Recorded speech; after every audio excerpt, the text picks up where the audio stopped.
All right, we are recording 250 and the real ear, and looking at finishing off last week's discussion on early fitting methods, and then today we will go into today's fitting methods, mainly now and DSL, really to kind of cover those mainly. So let's finish off from where we were last week.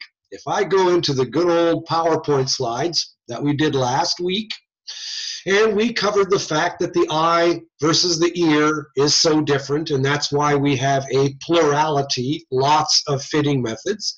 We then really went on and on, actually, last week, talking about the smaller dynamic range that occurs with sensory neural loss, and showing, again, the smaller dynamic range, the smaller dynamic range, and the smaller dynamic range. Always, it's all about dynamic range is smaller. The floor is elevated, the ceiling is not. So we said that the goal, because of that, the goal of hearing aid fitting methods should be to amplify soft sounds by a lot, average sounds in yellow by less, and loud sounds in red by little or nothing at all. Good stuff. Same shown here. On the left, a sloping audiogram. On the left, a 5 decibel sound across the frequencies. You'd want to amplify that by the full degree of the loss to make it audible. Flip that audiogram right side up, and the same thing is done here. And the reason I'm flipping it this way is to show basically where we're going with real ear today, because that's exactly what real ear today has done. Anyway, showing you the same thing. 5 dB sounds, inaudible. They are below this person's thresholds. So to make these 5 dB sounds audible, I'd want to lift them up by the full degree of the loss. The trouble is, if speech is my input, which is 50 to 60 dB HL, or 60 to 70 dB SPL, I could not, repeat, could not amplify that by the full degree of the loss, or it'll be way too loud. So basically, we went on and on about the smaller dynamic range, and then we showed you something today, what we were doing in real ear, because here's normal hearing in dB SPL. I've called it 0 dB HL here, but this vertical axis is really SPL. And now today's real ear has taken the audiogram and plots it as an SPLogram. Okay, so normal hearing is now a curve, minimal audible pressure, in other words. Here's the person's hearing loss now going up. Here's loudness discomfort levels at the top, the asterisks, and you would want soft input speech to be lifted up so it's barely audible, because soft speech is barely audible to someone with normal hearing. And you would want average input speech to all be audible, and you would want loud input speech so that it was never exceeding one's loudness discomfort levels. Now, the beginning of fitting methods began with Raymond Carhart, the father of audiology, in the 1940s, and he simply tried several hearing aids on the same person and saw which one the person liked the best and which one did the best in terms of speech recognition or speech discrimination. The trouble is, his comparison fitting method was not really transferable very well across from clinic to clinic. It relied on his own individual skill. Now, Raymond Carhart, you will recognize his name if you look back at your hearing disorders class. We're at 125, and you look at the pathology called otosclerosis, and the bone conduction score is going down as Carhart's notch. He's the author of the finding of Carhart's notch as well. Anyway, Raymond Carhart trained James Jerger, and Jerger is the one after whom your tympanograms are named. Jerger type A, Jerger type B, Jerger type C. These are all historical landmarks in our field. Anyway, at the same time, hearing aid fittings were all from linear hearing aids. Now, what do linear hearing aids do? Linear hearing aids give the same gain for all inputs. So it's very important to understand this concept. In this particular case that you see in front of you, you'll see an example of a linear hearing aid with 60 dB of gain. They didn't have to be 60, it could be 20. I just drew it as 60. 0 in, 60 out. 20 in, 80 out. 40 in, 100 out. 60 in, 120 out. The gain is linear. In other words, it's the same for all inputs. Okay? Never say linear hearing aids give the same gain for all frequency. That's not true. They give the same gain for all input intensities. Now, so this was the state of the art. Linear hearing aids, plus the fact that hearing loss is a smaller dynamic range. So you've got linear hearing aids, plus this fact, the fact that normal hearing, the red line, 0 is heard as soft, 100 is heard as too loud. Normal hearing, so its loudness growth takes place over a wide dynamic range, whereas for sensory neural loss, now 50 or 60 is very soft and yet 100 is too loud. And so hearing aids should amplify soft sounds by a lot, average sounds by less, and loud sounds by little or nothing at all. Well, in Leibarger's day, hearing aids were linear. So the only thing they focused on was this middle arrow. Okay? Not the top one, not the bottom. They focused on what should the hearing aid do with average speech inputs. So that with a whisper, the guy was going to have to turn up the hearing aid. And with a yell, he was going to have to turn down the hearing aid. But if the sound coming in the hearing aid was average conversational speech, well, that would be the target. You'd want to have an output that was nice for the listener.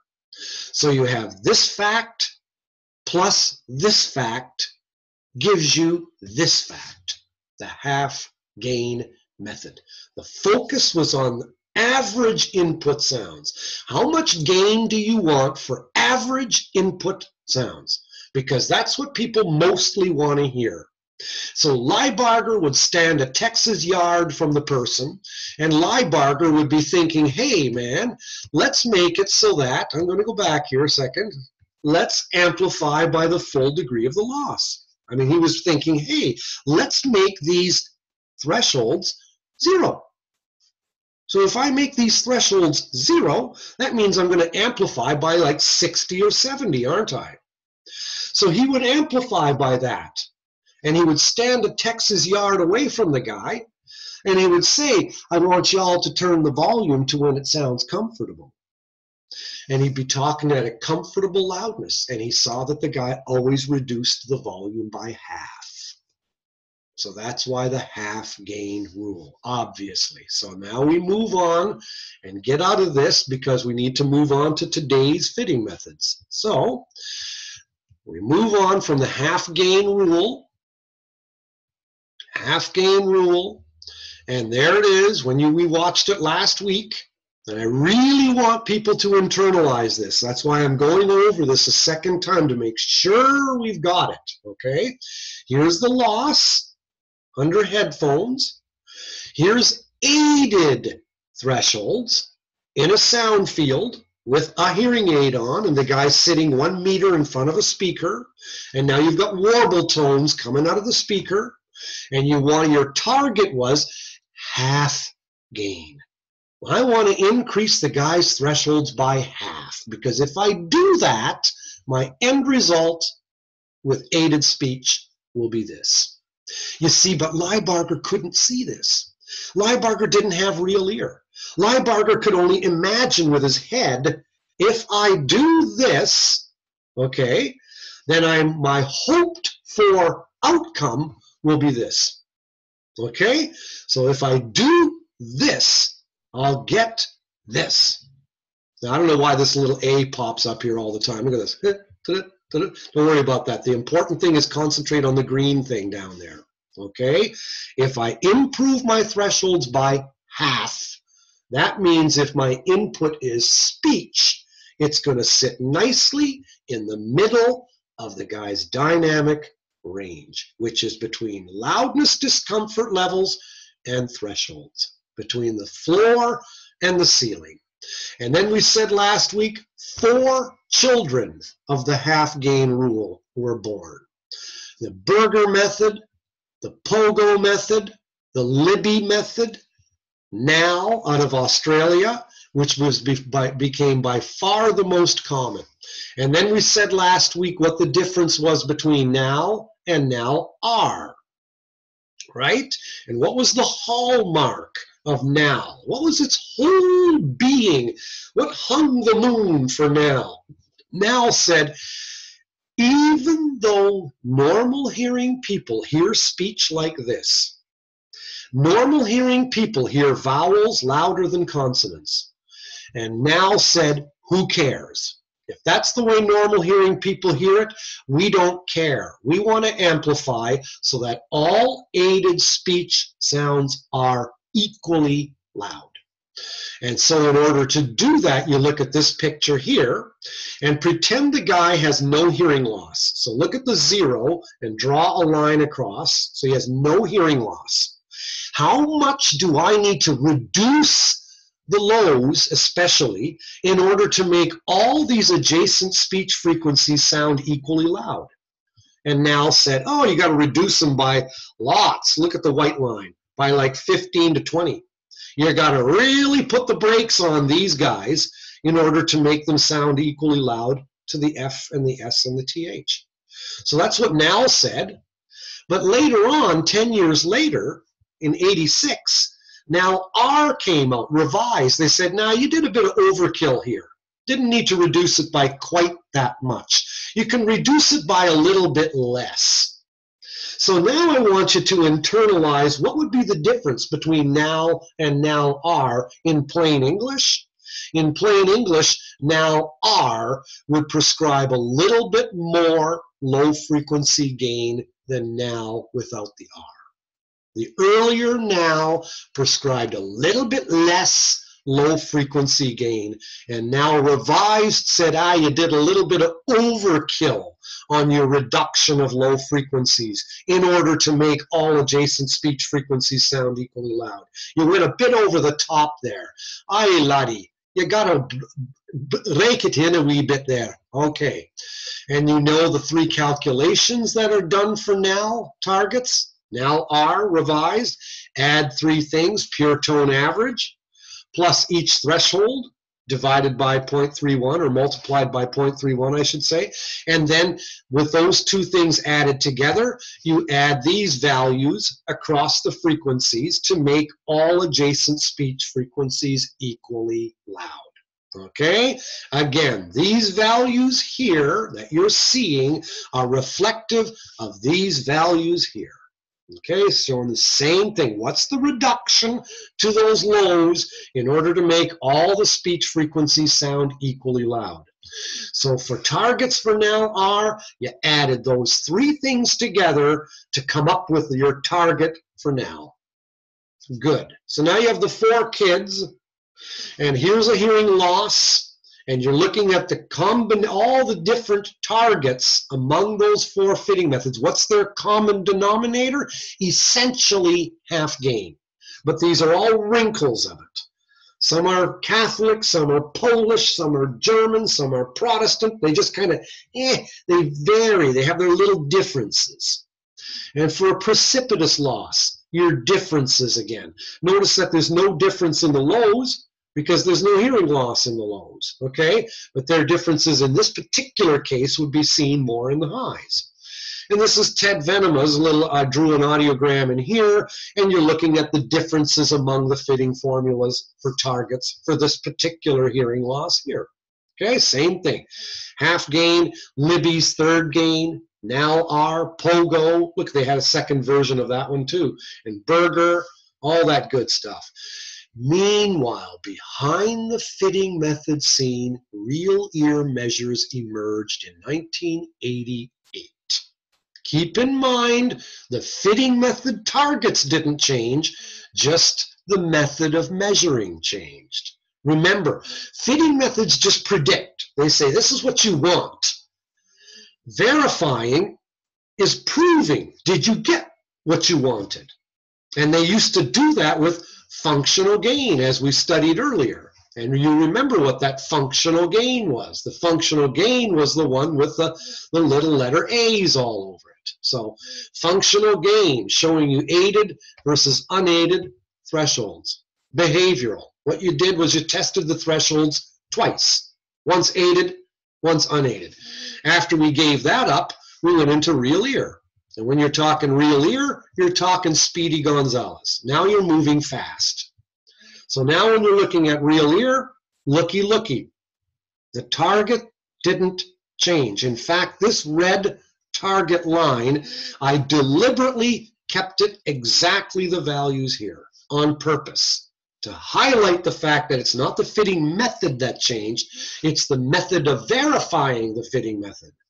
And notice you have one target because all the hearing aids were linear, and your most important input carrying sound was for speech. So you had one target for input levels of average conversational speech. What do you want your gain to be for average conversational speech input hitting the mic of your hearing aid? And they concentrated big time on unaided ear canal resonance. They stuck the tube in the ear. They had, look at this, look at the sound coming out, 55. So the sound would come out of the speaker in front of you. You're sitting in front of your laptop, and you got a tube in your ear all the way up to your drum, and sounds are coming out of the speaker going,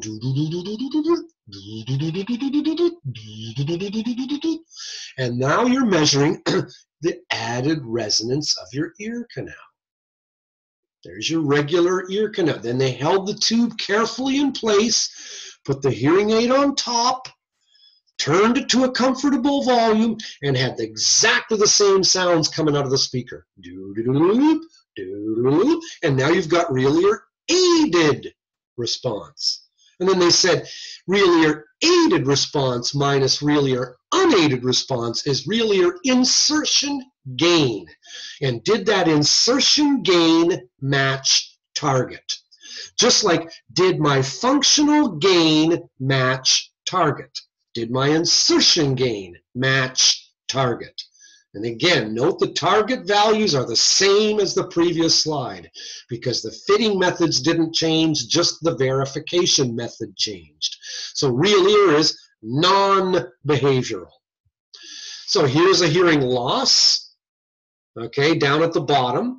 And with functional gain, you did the hearing aided thresholds. And on the right, you're going to notice the very same numbers, identical numbers, only here you're looking at insertion gain instead of functional gain. Okay, the old method, the newer method. Note only one target, one red line, because the hearing aids were all linear. You gave the same gain for all inputs. Now, please don't think the target was always the same. Don't think that. Because linear hearing aids are different strengths, and people have different hearing losses. I'm just giving you an example, okay? Linear hearing aids give the same gain for all inputs, whether they're weak, average, or strong. Anyway, the single target was for average conversational speech inputs of 65 dB SPL, or 50 to 60 dB HL. So here you go. Here's a hearing loss drawn on an audiogram on your left. And real ear today, here's your target. And then you determine, did the hearing aid gain match the target? Did the insertion gain match target? And in this case, no. There's too much mid-frequency gain, and there's not enough high-frequency gain. In the early days of real ear measurement, we looked lots at outer ear canal resonance, big time, R-E-A-R. Or R-E-U-R, big time. Today we don't. The reason we don't is because of this little man in London, Ontario, Canada, named Richard Seewald, the father of the DSL fitting method. And he said to himself, focusing on this thing is ridiculous, because when you test hearing, you're putting headphones on somebody. And as soon as you put headphones on somebody, you've driven a truck over this. The resonance of the outer ear canal is gone.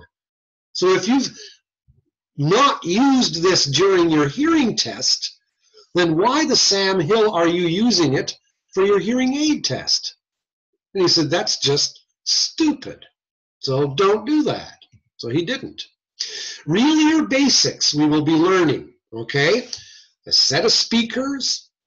Here's the little tube going in the right ear, a little tube going in the left ear. These are your probe mic assemblies. Real ear systems are calibrated in the morning. This blue thing here is what hangs around your ear, all right? The tube that goes in your ear, when they calibrate it, they make that tube end right on top of this mic. So you see in any real ear system, there's two mics. There's one mic here and the other mic in the tube, for the tube. So when you're calibrating, you want to lay the probe mic tube on top of the reference mic. Now the job of the reference mic is to make sure, is the sound coming out of the speakers what you want it to be? Do you want it to be 65? Do you want it to be 55? Do you want it to be 80? Whatever you want, this little reference mic says, speaker, behave. I'm in control of you.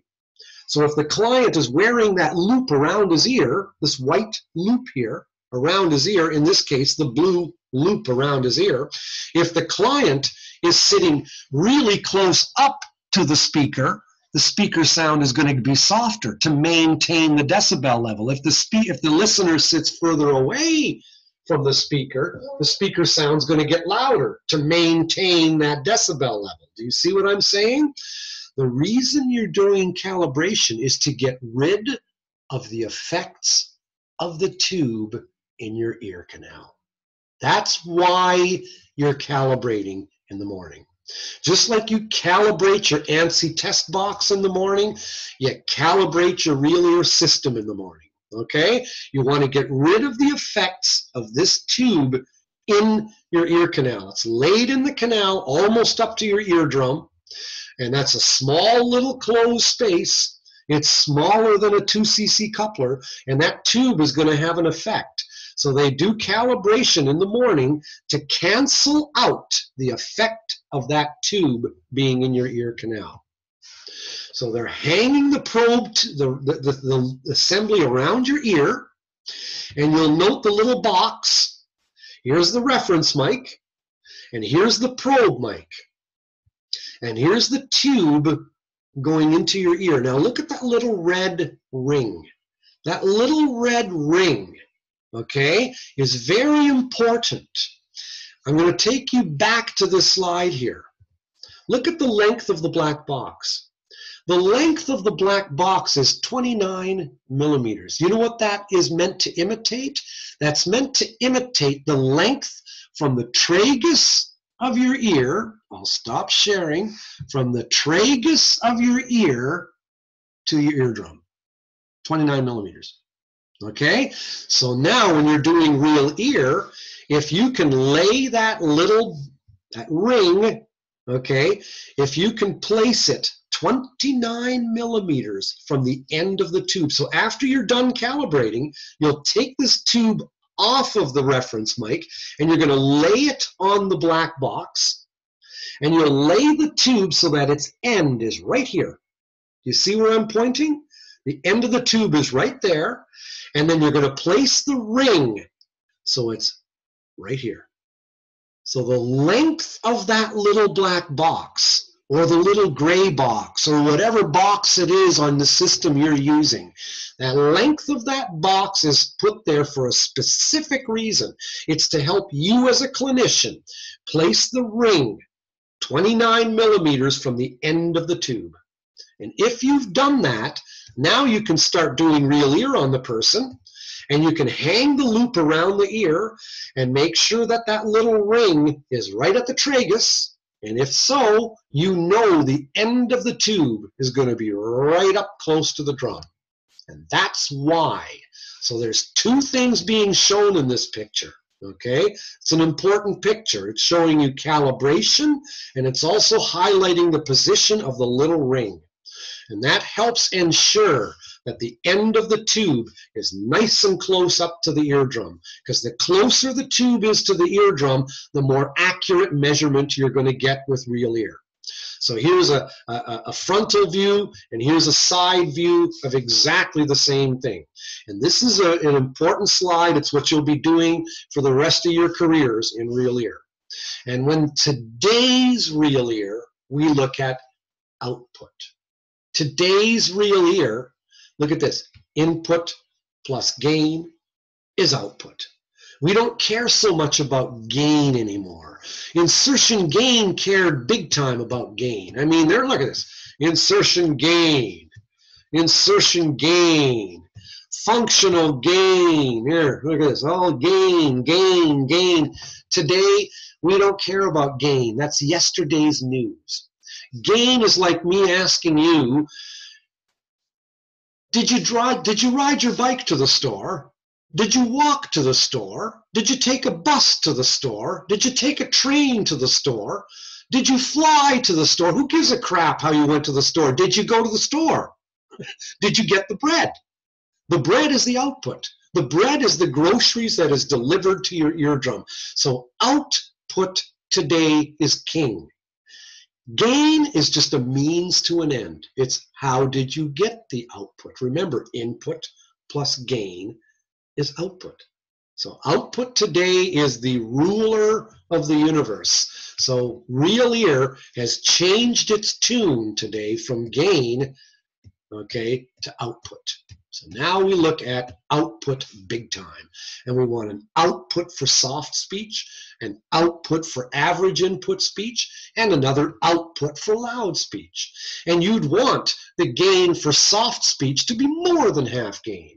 And you'd want the gain for average speech to be about half gain. And you'd want the gain for loud speech to be less than half gain. Because today's hearing aids use compression, and they're not linear. And compression gives different gains for different inputs. There we go. So this is today's real ear. And notice REUR isn't even on here. Real ear unaided response, real ear insertion gain, it's not even there. All you have is three outputs, three output targets.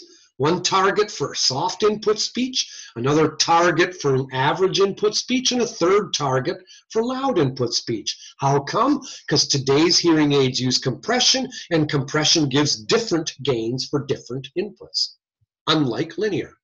Okay? So now I believe that's probably likely the very end of our slides in Unit 3, or in early fitting methods. So now let's get out of here, and let's pull this up. Can you still do that with linear hearing aids? You can still get a real ear measurement with a linear hearing aid. Oh yeah, you can still get a real ear, oh, for sure, and people have done it. But I'll just tell you, if you were using a linear hearing aid, okay, you would get the same gain for all inputs. For all. If you're using a linear hearing aid of giving you 50 decibels of gain, it would give 50 decibels of gain to a whisper, 50 decibels of gain to average speech, and 50 dB gain to loud speech. Whereas today's hearing aids don't do that. Today's hearing aids give more than half gain to a whisper, average half gain to average speech, and less than half gain for loud. That's the difference. Good question. Important question. All right, now I'll stop sharing here, and I want to start going. Okay, so we will now move into today's fitting method. So here we go. Let's pull this puppy up. Let's make this guy smaller so I can at least see my screen. I'll go into here. Okay, so look at my slide. Look at my screen here. We've done non-electronic acoustic modifications. We covered ANSI. We've covered early hearing aid fitting methods, and now we're moving into Unit 4, hearing aid fitting today. So let's pull up the notes from that. And let's pull up the PowerPoint for that.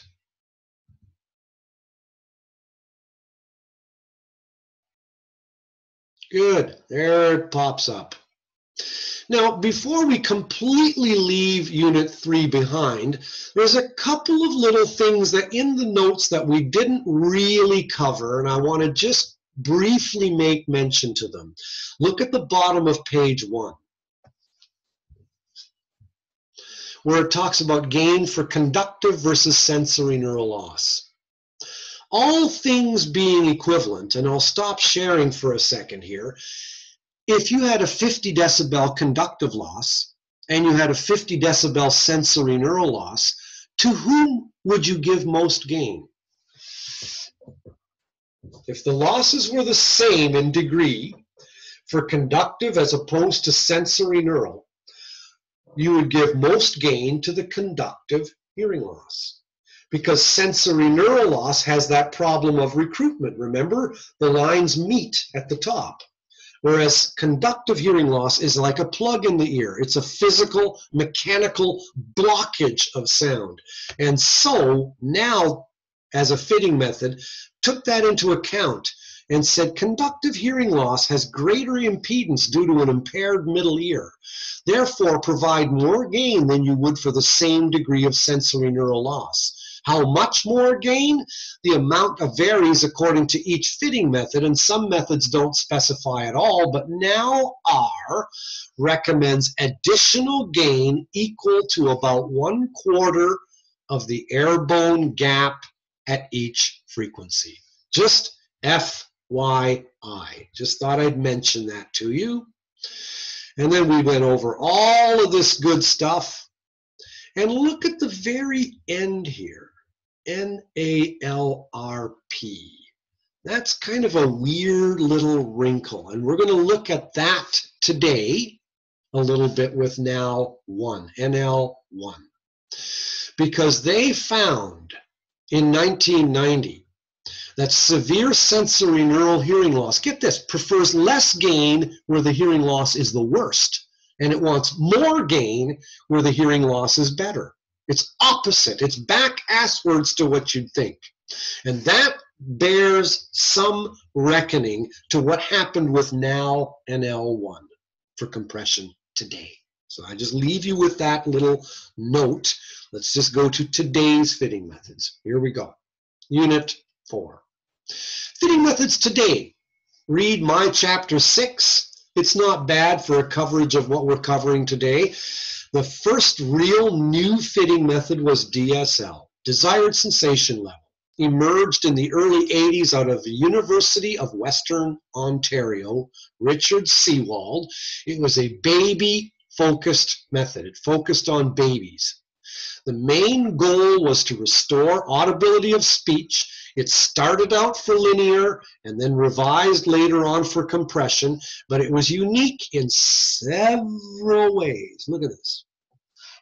These are the things you need to look at and put a star by, because these are the things that turned real ear upside down. DSL said, forget the hearing loss. Let's put everything in dB/SPL, everything. Let's make hearing loss and hearing aids talk the very same language. That's what we want to do. So let's look and see what happened here. In terms of PowerPoint, the game changer. And I'll blow the slide up to make it large. The game changer was DSL. They took a dim view of gain, real ear unaided response, real ear insertion gain, because thresholds are obtained with headphones, circumoral or insert, TDH39s or ER-3As. And when you're covering the ear with a headphone, you're bypassing the REUR. You're killing it. You drove a truck over it. So real ear insertion gain targets are based on thresholds that didn't even incorporate REUR in the first place. And if you insist on using old real ear, like they did yesteryear, comparing aided minus unreal ear unaided, well, then you should have gotten your unaided thresholds in a sound field. Because in a sound field, when you're listening to a speaker, then you really are having the open ear. If I'm testing thresholds with no hearing aids in, and I have you sitting in front of a speaker, and I'm putting the sounds out of the speaker, well, now you're listening without headphones. Now you're listening to the sound straight out of the speaker. And then, yeah, for sure, you're using your real ear, open, unaided ear canal resonance. Yep. But who tests like that? Nobody. We put headphones on people. And as soon as you close off the ears, you've killed R-E-U-R. So if your top focus is on real ear insertion gain, then you should have taken your unaided thresholds in a sound field, because only this does truly incorporate one's R-E-U-R. Seewald also said gain is a stupid thing to focus on. Output rules. Input and output are read in dB SPL, not dB. Output is the groceries delivered to your tympanic membrane. So the audiogram was changed into the SPLogram. You still made an audiogram, you still tested in dBHL like you normally do, but then you enter the values into the computer, and the computer automatically changes them to SPL. And your whole focus is on R-E-A-R, your real ear aided response. You're not looking at aided versus unaided, just aided. You don't care what the unaided was anymore. That doesn't mean anything. You just want to make sure your outputs are properly placed in your remaining dynamic range. It's actually easier, today's real ear, than the old R-E-A-R minus R-E-U-R. It's actually easier. So again, just to highlight and make sure we've got this, okay? Today's real ear does this. Real ear aided, lots. Real ear aided, less. Real ear aided, still less, okay? No, R-E-U-R isn't even on this picture. Old real ear focused on this. Okay, R-E-U-R, R-E-A-R, the difference between real ear insertion gain, did it match target? This is old real ear. And if you didn't incorporate this in your hearing test, then why the Sam Hill are you incorporating it during your hearing aid test? Therefore, Seewald threw it away and focused, whoops, totally, you're going to get a seizure from watching all of this, focused totally on, there's old functional gain, there's insertion gain, and the focus became instead output. So now you're doing this. It's way more better. Today's real ear and the SPLogram. And the hearing loss that you plotted in dBHL on the audiogram, you went into NOAA, you entered the hearing loss, you chose your hearing aid fitting company, and you chose your fitting method, and automatically, whoop, things are flipped upside down onto an SPLogram, and your hearing loss, follow my cursor in dBHL, these values in black are added to it to get your thresholds in dB SPL. Good. Now you got that. Move to today. So the focus was turned away from gain and instead went to output. Here's MAP, minimal audible pressure. This is that curve that I showed you here. Okay, MAP. Let's look at MAP. Make sure we remember what it is. So here we go back to acoustics. All right, make sure we get this. Otherwise, we're screwed. If we haven't got our foundation laid correct, we're going to have a lousy house built upon it. What's the 4 chapters of sound measurement? Number 1, what's the softest it took for a normal hearing human to hear a 1,000 hertz tone at 1 meter distance from a speaker with 2 ears? We'll call that 0 dB SPL, right? Good, that's chapter 1. Chapter 2, let's play that same game with all the frequencies, not just 1,000. So now what's the softest it took to hear a 500 hertz tone at 1 meter distance from a speaker with 2 ears? What's the softest it took to hear a 250 hertz tone at 1 meter distance with 2 ears? What's the softest it took to hear 125? What's the softest it took to hear 2000? What's the softest it took to hear 4 and 8? Okay, now we got them all. MAF, minimal audible field. So you had a curve, like a smile, because our ears are most sensitive between 1 and 4,000 hertz because of the resonances of our ears. Now let's say, okay, let's move to chapter 3. We don't test 2 ears at a time. We test 1 ear, and then we test the other ear. So now we've got to do MAF again, but with 1 ear under a headphone. So what's the softest it takes to hear a 1,000 hertz tone with 1 ear under a headphone? What's the softest it takes to hear a 500 hertz tone with 1 ear under a headphone? What's the softest it takes to hear 250 hertz with 1 ear under a headphone? That, my fine feathered friends, is MAP, what you're looking at right here. So MAF would be a similar curve, it would just be a little bit lower because 2 ears are about 5 dB better than 1. Okay? So MAF is going to have a similar curve, just a little bit lower. MAP is right here. So focus on that, put it into your heart, because MAP is capital I, capital S, underline, bold-faced, italics, is 0 dB HL. And that's chapter 4. Okay, so think of it as 4 chapters. 0 dB SPL, MAF, MAP, 0 dB HL. You have to move to get to where we are. And that's the important thing about internalizing the concepts I'm trying to get people to grasp here. Okay, so if you look at this next slide, you'll see what I'm saying. So here's MAF, a little bit lower. Okay, MAP about 5 dB higher, because 2 ears are about 5 dB better than 1.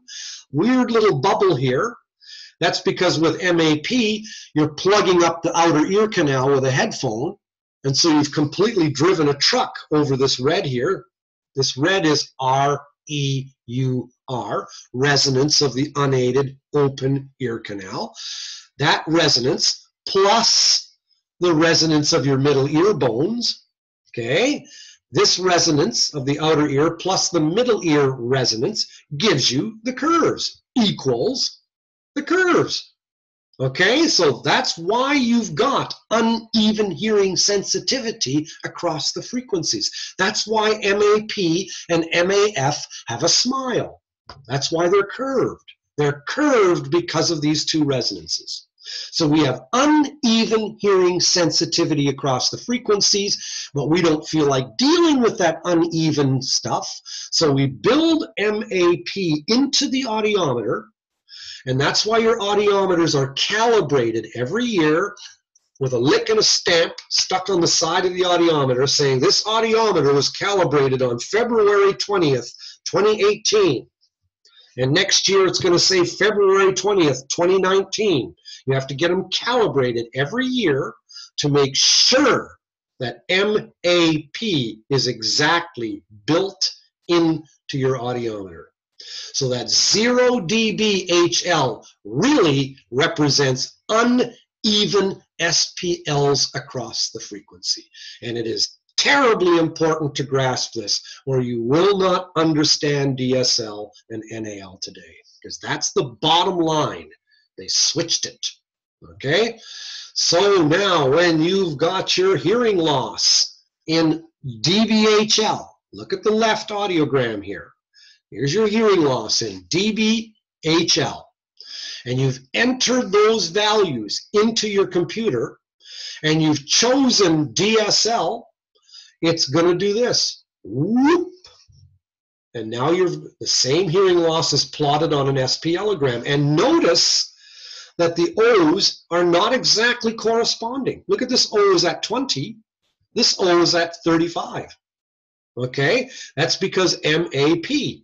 That's because of, look at the value here. MAP is 20. So I've added 20 to this to give you almost 40. And look what the value is at 500. It's about 15. Well, I've added then 15 to this 30. Okay, that 500 hertz threshold at 30 is now different. And this threshold at 1,000 is no longer, what is it here? 50?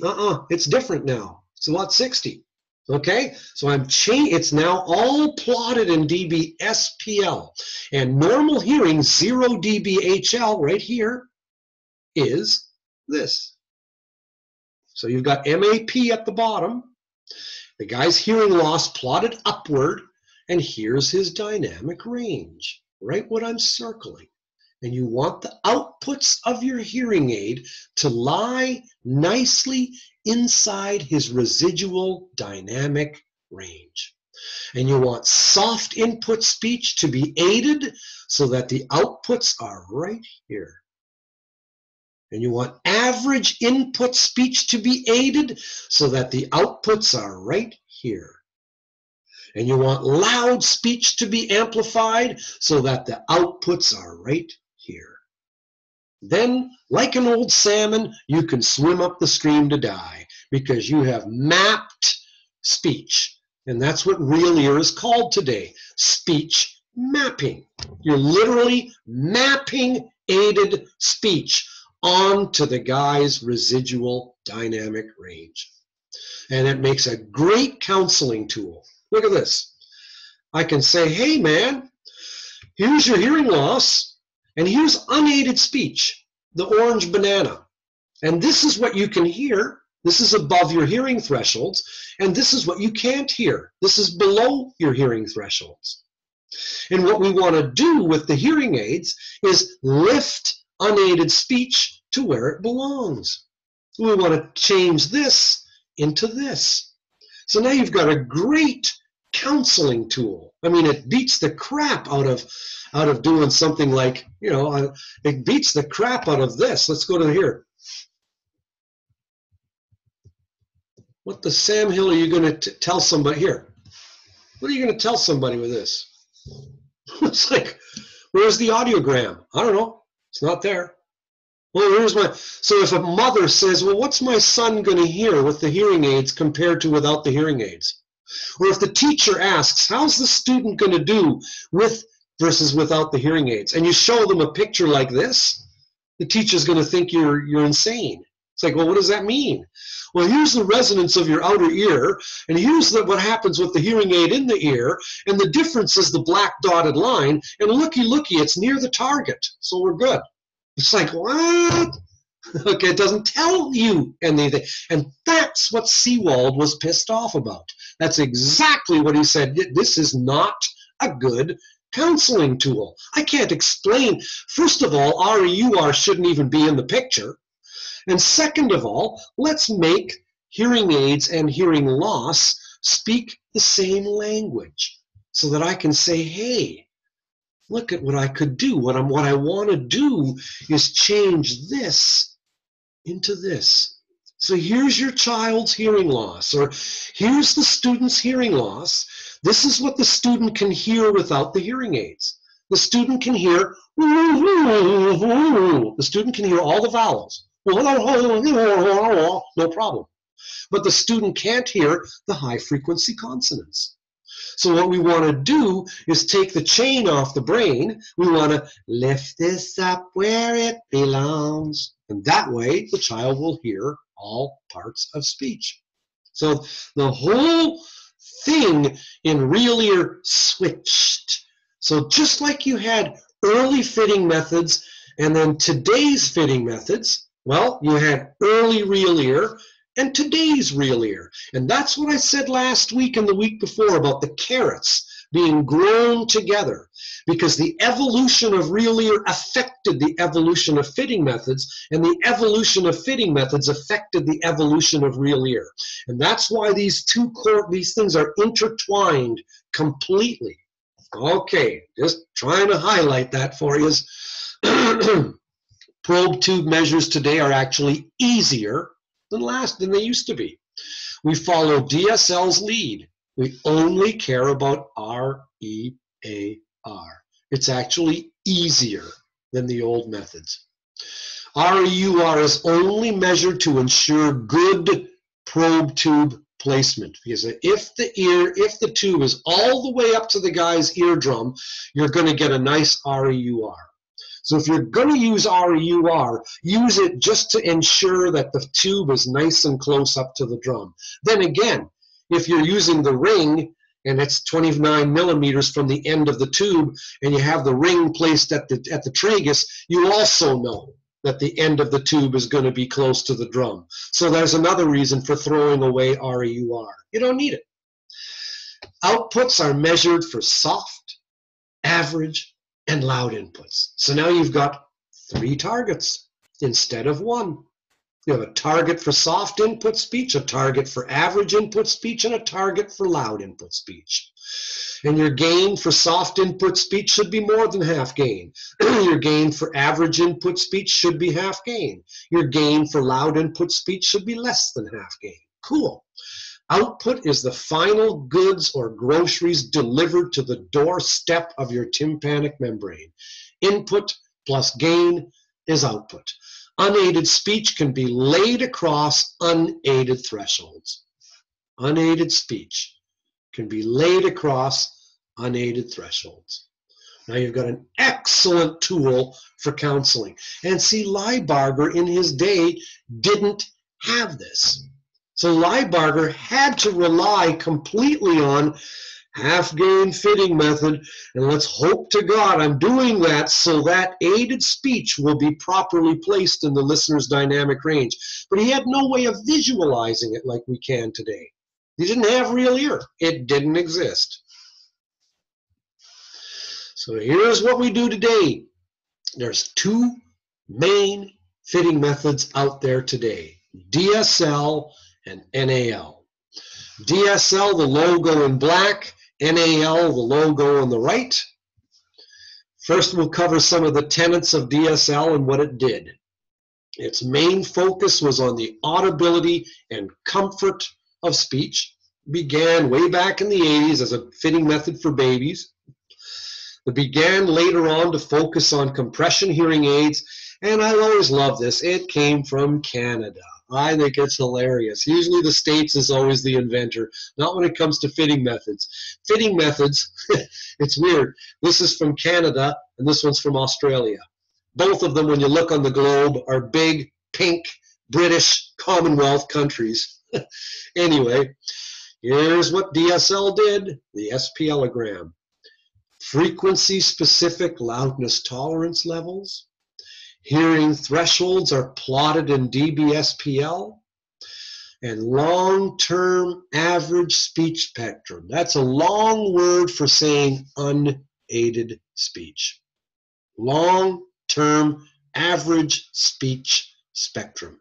In other words, unaided speech. Keep it simple. Aided speech, unaided speech. Now you've got a tool for counseling. There's another weird thing about long-term average speech spectrum. So here we go, long-term average speech spectrum, LTASS. Okay, so when you're seeing LTASS, think unaided speech. How come this line, this green line, is not in the center? Have you ever looked at that? It's not in the center. It's 12 dB from the top, and it's 18 dB above the bottom. It ain't in the center. And that should kind of make you wonder as well. Look at this, same thing. Look at this, same thing.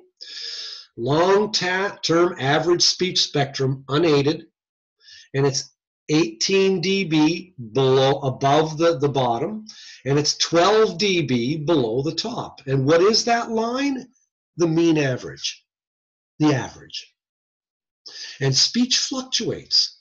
It's got about a 30 dB dynamic range. Speech, the loudest parts of speech are 30 dB above the softest parts of speech. So when you're looking at average speech spectrum, the mean is somewhere in the range. Here's the softest part right where I'm drawing.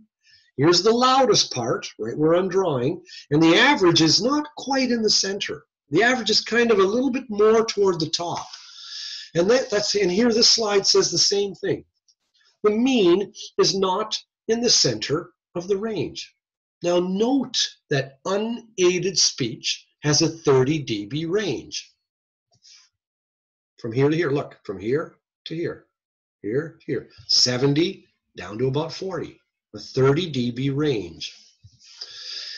And the mean is not in the very center. It's not 15 from the top and 15 from the bottom. You know why that is? Because speech is woo.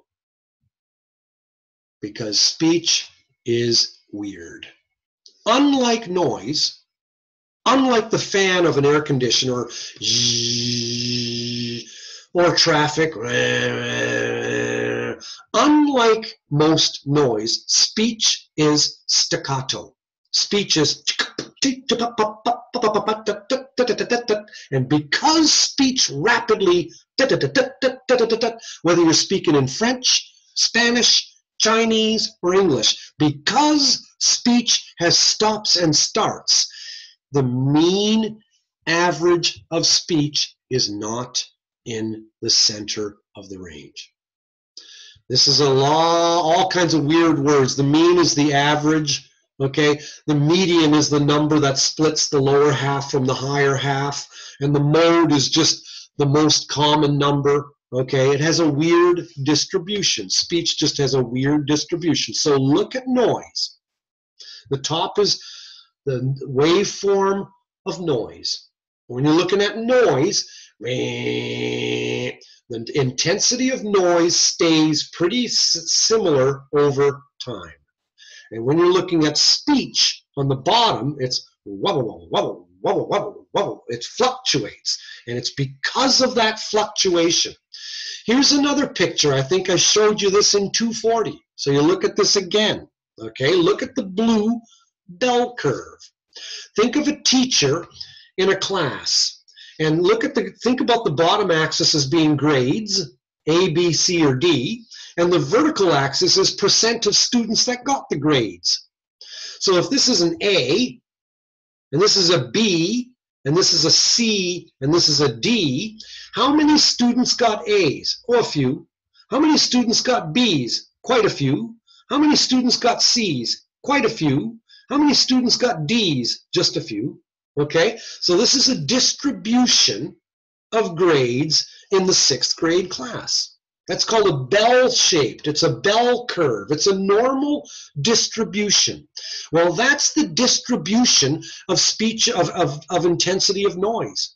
Noise stays at one intensity, and so its distribution, its statistical bell curve of intensity over time is pretty steady. A watch, a fan, that didn't change much, okay? But noise, I should say speech, look at the distribution. Weird, it's all over the map. It's just not a bell curve at all. So the intensity of speech is rapidly changing over time. And because of that, the mean is not in the center of the range. And why am I hammering down on this point? Because this is also what digital hearing aids use in their digital noise reduction. If the sound coming into the mic of the hearing aid is steady over time, then the hearing aid says it must be noise. Reduce the gain. And as soon as the sound coming into the hearing aid goes, the hearing aid goes, oh, it must be speech. Amplify the crap out of it. So the hearing aids are using the same technology, okay? They're just looking at that. And I guess that's what the point I'm trying to make here. Anyway. So DSL, one of its focus things, it looked at this loudness relationship among the speech frequencies.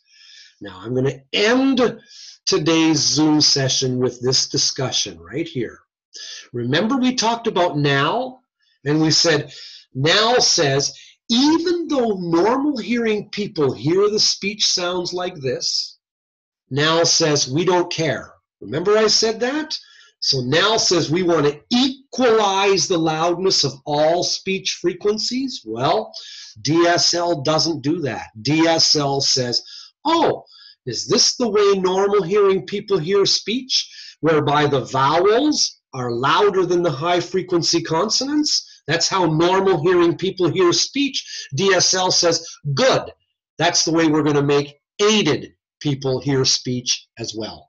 DSL says we are going to preserve the loudness relationship among adjacent speech frequencies. We're going to preserve that when we provide gain.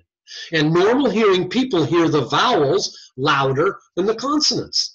So DSL says, good, that's the way we're going to aid. We're going to make the vowels preserved so they're louder than the consonants. So what's the main way that DSL is going to differ from NAL? It's going to provide more low frequency gain, because normally people hear vowels louder than consonants. And DSL seeks to preserve that loudness relationship among adjacent speech frequencies. And in so doing, it's going to then provide more low frequency amplification so that the vowels, when aided, are louder than the consonants. Whereas NAL said, no way, Jose. We don't care if this is the way normal hearing people hear speech. When we aid, we want people to hear all the speech frequencies equally loud. Okay, so NAL provides less low frequency gain than DSL does. There's the main difference between the two. Anyway, DSL-4 would say soft inputs are 50 dB SPL, average inputs are 70, loud inputs are 90. And DSL used to place medium inputs about halfway between thresholds and UCLs. In other words, amplified speech should be close to your MCL. So here's the last slide of our talk today. Here's MAP on the bottom, normal hearing. Here's a guy's thresholds going up, up, up, up, up, up, up. Here's loudness discomfort levels, the asterisks. And look at the plus signs. Those are the DSL-4 targets. DSL-4 was later followed by DSL-5. We're not at 5 yet. We cover 5 next week. We're finishing with 4 here, okay? So DSL-4 was a powerhouse. Look at what's the plus signs of the targets. And they're halfway in the dynamic range. Look at this. Halfway, halfway, halfway. And hearing aids couldn't hit DSL-4 targets. Here's a digital hearing aid I fit on someone with this loss, and here's the output of the hearing aid. The solid line. Oh, look at, I'm following short of target, short of target, short of target. Oh, way short. Look at this. This is about 70 here, and this target here is about 110. So that's a huge decibel short of targets. So many hearing aids couldn't hit DSL-4 targets if they stood on their heads. The DSL-4 targets were way out of this world. And then came NAL, NL1. And when NAL1 came out, and nonlinear means compression, so NAL for compression hearing aids, version 1. And when NAL came out, remember DSL strived to keep this relationship. NAL said, no way, we're not going to. NAL said, let's make all speech frequencies contribute equally to the overall loudness. So let's not preserve this loudness relationship. So if you look at something with NAL, and here's, oh yeah, look at this. This is Seewald killing off DSL-4. He sent me this picture. Put a straw hat on himself, and then he made up a dummy, and he shot the dummy, and it's called DSL-4. Okay, so he put DSL-4 down, and out came DSL version number 5. But just so we get an idea of the difference between DSL-4 and NAL-NL1, let's look at a couple of things here just for fun. And then we're done. Here's NAL1, DSL-4. Here's a flat loss, 60 dB. And here's now that same flat loss transcribed into SPL. Because now you're adding MAP to the thresholds. Now the flat loss looks just like MAP, same, only lifted up by 60. Okay, this one's at 20, this one's at 80. Okay, normal hearing, 0, and this guy's hearing loss, 60. So just keep that in your minds, okay? So this difference of 0 to 60, that same difference is preserved here. Only on the left you're in dBHL, on the right you're dBSPL. Okay, here's DSL targets, the plus signs. See how they're situated right in the middle of the dynamic range? Okay, DSL4, if you're hitting targets, would be the yellow. And my output is hitting target. Now, for the same loss, less low frequency output. Let's look at a sloping loss. This is in HL, this is in dBSPL. Okay, DSL4. Now, in this case, less highs. How come? Well, there's no hearing loss in the lows, so the fitting methods aren't going to differ in the lows anyway. They're not going to give anything in the lows, okay? But here, now is going to offer less in the highs. And this has to do with that strange thing I showed you earlier. Here, look at this. Remember I said now, one of the things about now was give less gain where the hearing loss is the worst and a little bit more gain where the hearing loss is the best. Well, here's two populations. Here, two fingers, two populations. Look at the white. Look at these thresholds. Severe down to profound. And look at the yellow thresholds. Fairly flat across the frequencies. Now read what it says here. These people with this more sloping severe loss, they prefer more low frequency gain than these guys do. These guys prefer less low frequency gain, even though the hearing loss is worse. And look at here. These guys, the white, prefers less high frequency gain than these people do. And how come? Because their hair cells are totally damaged. And if the hair cells are totally damaged, you want to give more to the rich and you want to take from the poor what little they have. And that's why I was saying that now tended to also realize that where the hearing loss was the worst, you had the most hair cell damage. So don't focus your amplification on where most damage is because you haven't got enough hair cells there to make sense out of it. So that's why in this particular slide here, this is why now is asking for less in the highs, because this guy's hearing loss is worse in the highs. So now asks for less gain and output in the lows because they don't want to preserve the loudness relationship of adjacent speech frequencies, but now also tends to ask for less gain in the highs because now wants to aid most where the hearing loss is in transition and now doesn't want to aid where the worst of the hearing loss is. Because the worst of the hearing loss, where I'm circling, or the worst of the hearing loss is where you've got the fewest hair cells to make sense out of the aided information.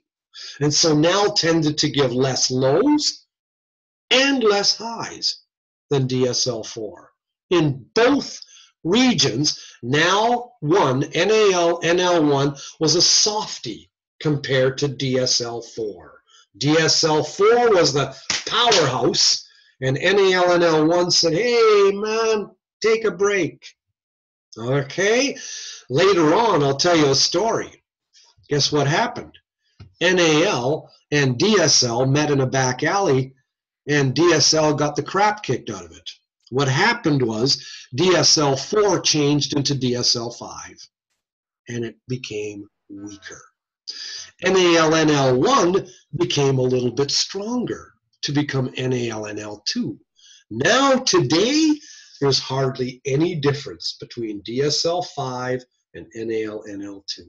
A little bit of difference, but not much. A man on a flying horse would be hard-pressed to notice the difference. So what's happened is the differences between DSL-4 and NALNL1, they were fairly large, but the differences between DSL-5 and NALNL2 are not that much anymore. And that's the topic that we'll cover next week. All right. Take this, put it on the stove or put it in the fridge and settle down. How are you doing? Any questions? We're good? Got it. All right. Good stuff. Well, I'll stop recording and we'll tune in next week, okay? If you have any questions, shoot me an email. I check my OTC emails every day, okay? All right. Okay. Thanks. Cheers.